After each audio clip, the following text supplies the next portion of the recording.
हम सब ने जीवन में कई कहानियाँ सुनी, पढ़ी या देखी होगी। इनमें से कुछ कहानियाँ ऐसी होती है जो हमारे मन पर गहरी छाप छोड़ जाती है। आज मैं आपके समक्ष ऐसी ही एक मोटिवेशनल हिंदी स्टोरी लाया हूँ जो आपको मोटिवेट तो करेगी ही, साथ ही आपको अपने आप को इम्प्रूव करने का रास्ता भी बताएगी। बस आपको इस कहानी को पूरा पढ़ना होगा।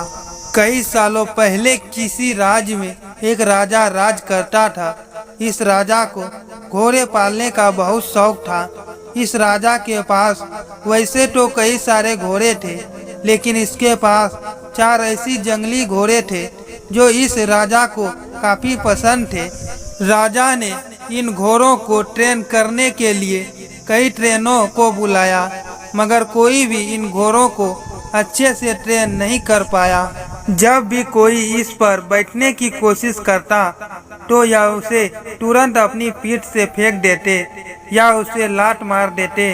राजा को घोड़े प्यारे बहुत थे, इसलिए ट्रेनरों को सख्त वार्निंग दी जाती थी कि इन पर जोर जबरदस्ती ना की जाए, यानी कि इन्हें मारा पीटा ना जाए।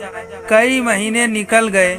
अगर कोई भी ट्रेनर घोड़ों को अच्छी तरह से ट्रेन करने में सक्षम नहीं हो पाया, तब राजा ने अपने राज्य में ढिंढोरा पिटवाया कि जो भी व्यक्ति इन घोड़ों को अच्छे से ट्रेन कर देगा उसे बहुत बड़ा इनाम दिया जाएगा। कुछ दिनों बाद एक युवा ट्रेनर राजा के पास आया। राजा ने अपनी शर्त की घोड़ों की ट्रेनिंग बिना मार पिटाई होनी चाहिए, ऐसा उस युवा को बताई। युवा ने राजा की शर्त मान ली और अपनी तरफ से भी राजा के सामने 2 शर्त रख दी। युवा ट्रेनर बोला, मैं आपकी हर शर्त मानने के लिए तैयार हूँ, मगर मेरी भी 2 शर्त है। जो आप मानो तभी मैं आपके घोड़ों को ट्रेन कर पाऊंगा।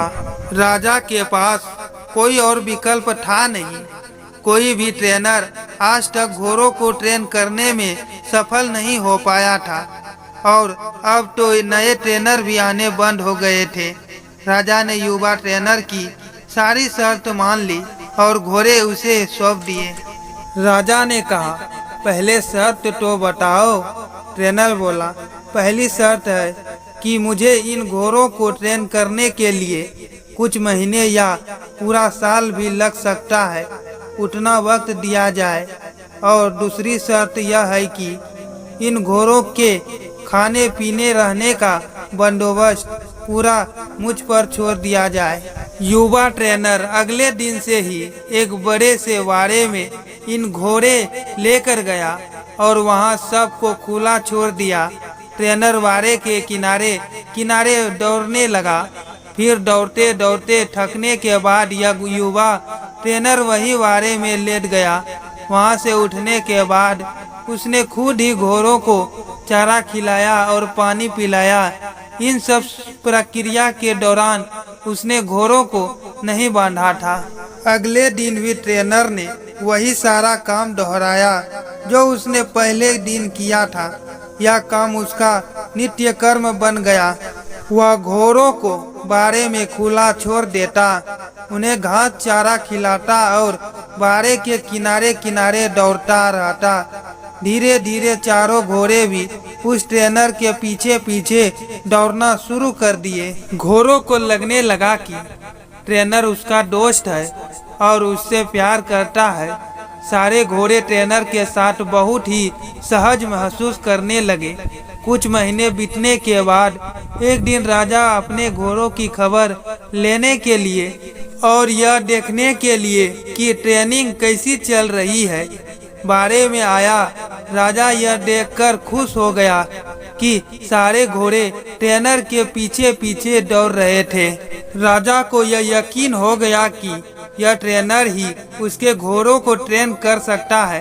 राजा खुशी खुशी वहां से चला गया। देखते ही देखते 1 साल बीत गया। तब जाकर युवा ट्रेनर राजा को संदेशा भिजवाया कि घोड़े पूरी तरह ट्रेनिंग हो चुके हैं, सो राजा एक बार आकर देख ले। राजा की हाजिरी में युवा ट्रेनर एक के बाद एक सभी घोड़ों की सवारी की और उन्हें मनचाही जगह पर ले जा कर दिखाया। राजा यह देखकर बहुत खुश हो गया। राजा ने युवा ट्रेनर से पूछा कि मुझे तुम बताओ कि तुमने ये कैसे किया। युवा ट्रेनर राजा को सारी बात समझाते हुए कहा, मैंने सबसे पहले इन घोड़ों को अपनापन महसूस कराया। इसके साथ रहकर मैंने इसको आज़ाद करके यह जताया कि मैं इसका दोस्त हूँ और मैं इसे प्यार करता हूँ।